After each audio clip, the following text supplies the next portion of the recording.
Hello friends, I'm Brandy with Falcon Healing Arts, and I want to talk to you today about finding your soul tribe.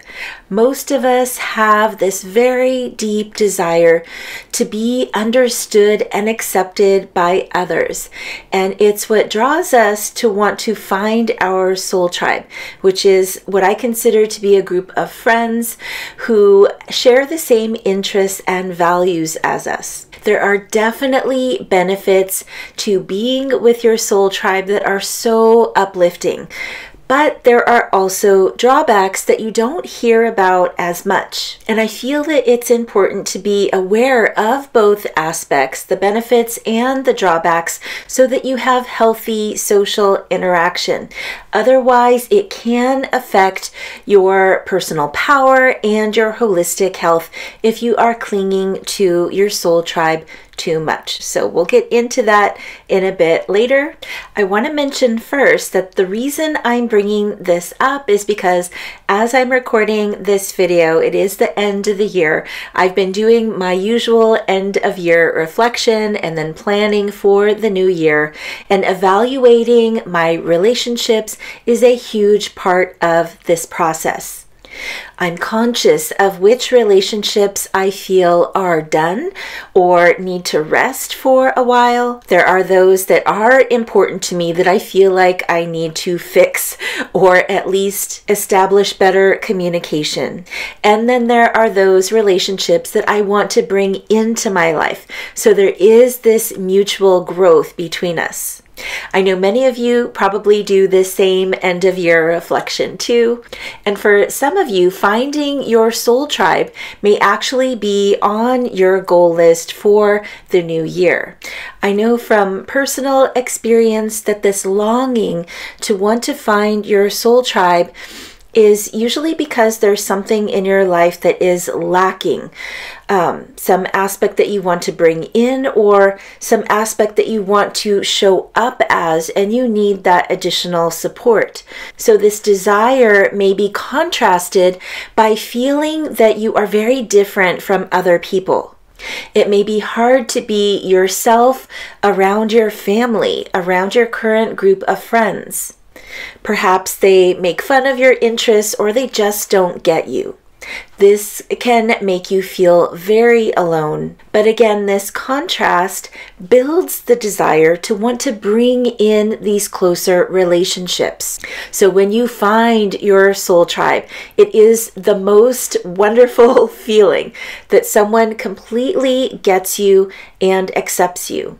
Your soul tribe can fill the holes that you're feeling inside of you and satisfy that longing for connection. They're your support system when you're wanting to share what's happening in your life, when you need to vent your frustrations of being different from everyone else. I totally get that. And to receive validation that you're not crazy or weird or that different after all. Your soul tribe can help build your trust in others again, which may be challenging if you've been ostracized. And your soul tribe will allow for your personal growth. So this is different from just any ordinary group that you belong to. Your soul tribe supports your soul growth. So it is a deep relationship that is heartfelt. Personally, I believe that it's best to form close individual relationships with friends instead of needing to find this big group that you fit into. So it can be just a handful of friends that support you in different ways. And sure, it would be wonderful if all of your friends were friends with each other and you could meet in a group, but it isn't necessary. And I'll give you an example of this at the end of the video where I will share with you who is in my soul tribe. But first, let's talk about some of the drawbacks. There are really just 3 things that I want to bring up that I feel we should all be aware of. First of all, having a soul tribe should not be necessary in order to feel loved and supported. It's helpful, yes, but ultimately we all need to be comfortable being alone, being on our own personal journey, regardless of whether the people around you are doing the same thing or not.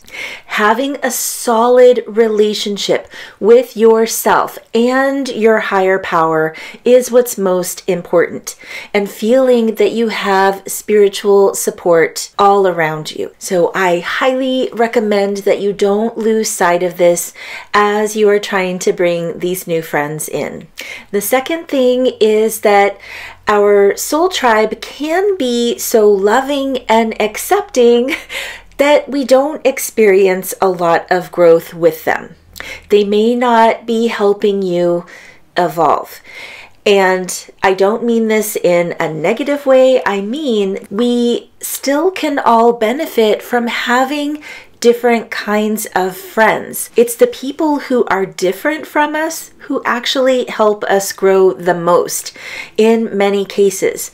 And this doesn't mean that we need to be best friends with them. It means that we need to be careful not to only associate with people who are the same. We need to be able to have relationships with people who, again, are different so that they help us become more tolerant, more loving, to see things from different perspectives. So it's actually those challenging relationships that can push us to grow more. But it's the soul tribe that holds us in this growth stage when it is challenging. So I would just recommend that you try not to put all your effort and faith into the soul tribe to work through all of your personal struggles. And the third thing associated with that is that we need to be careful if we do have a soul tribe that is this big group that we belong to, that we're not falling into group think, that we still have individual contribution. We can be okay with not aligning completely with the group. We can be okay with this group just supporting us with certain aspects in our lives, and that there are other things we are happy to not align with. So let me know if you have questions around that. I can definitely go deeper. Basically, I'm recommending that you watch these three things just to make sure that you're not becoming dependent on your soul tribe for your mental, emotional, and spiritual health. With that, I do have some ideas of how you can call in your soul tribe if that is something you are desiring. But first, I want to share with you who is in my soul tribe, and this will also give you some ideas how to connect with people. I spend the great majority of my time with my husband, my son, my pets, and myself. So the core family that I have created is my soul tribe. And I know this isn't always going to be this way. It's not completely this way now. Like, my husband is not fully aligned with my spiritual path, and that's okay. He supports me in so many other ways. My son too, he is my best buddy at the moment, but I know that as our relationship changes, when he is much older and has his own family, then our relationship is going to change as well. But for right now, I do consider them to be the core of my soul tribe, and it feels really, really good that this is a tribe I have established. I also have a handful of friends that I go hiking with, and I don't see them all the time. So for most of them, I only see them a few times a year. And when we get together on these hikes, it's wonderful because we're out in nature, and it's an exciting moment where we're reconnecting.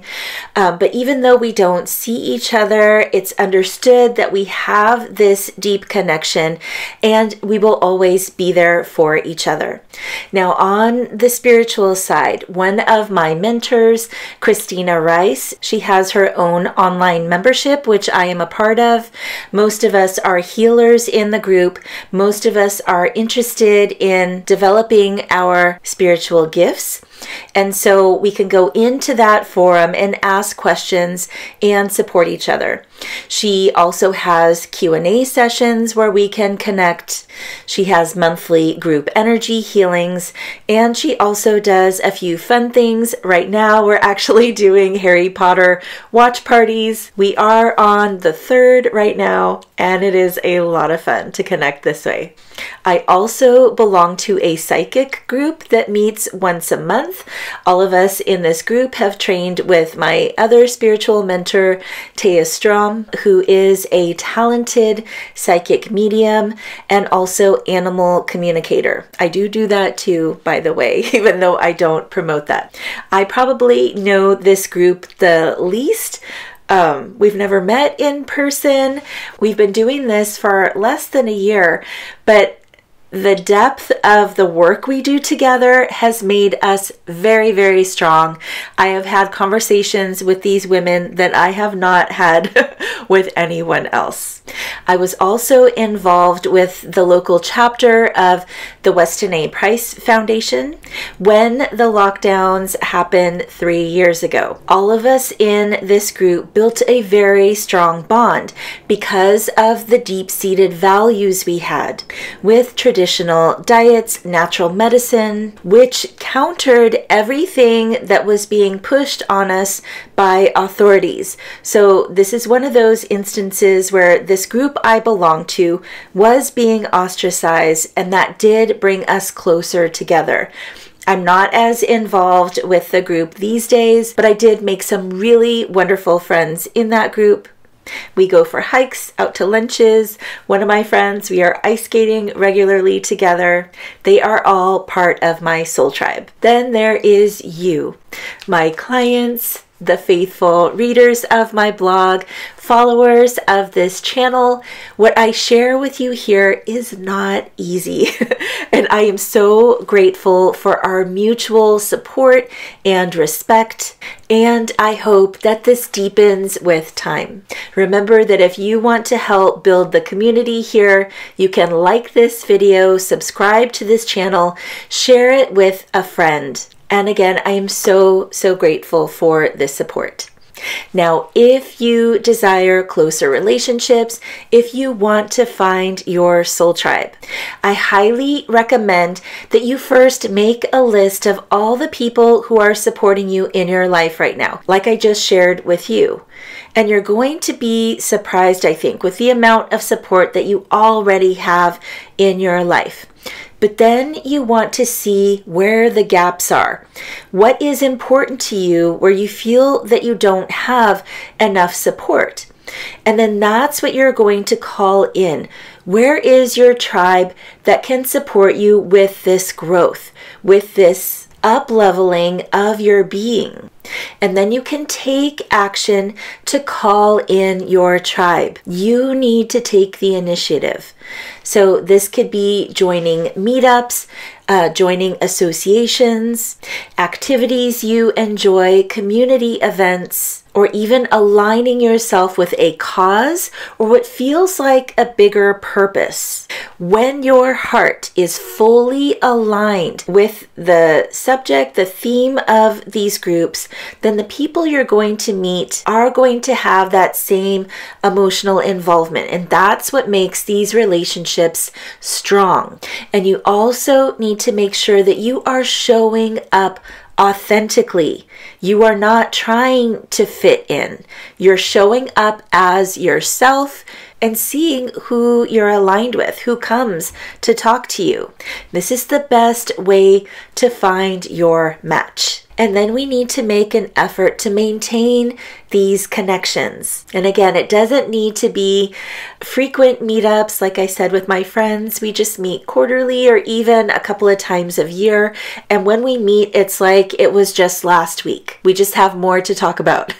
And again, you could take the initiative, be the one to reach out, not to always wait for an invitation to come. So I hope this gave you a lot to think about. I hope this helps if you have been wanting to find your soul tribe. Let me know what you think in the comments below. I'm happy to answer any questions you have as well. Much love to you all.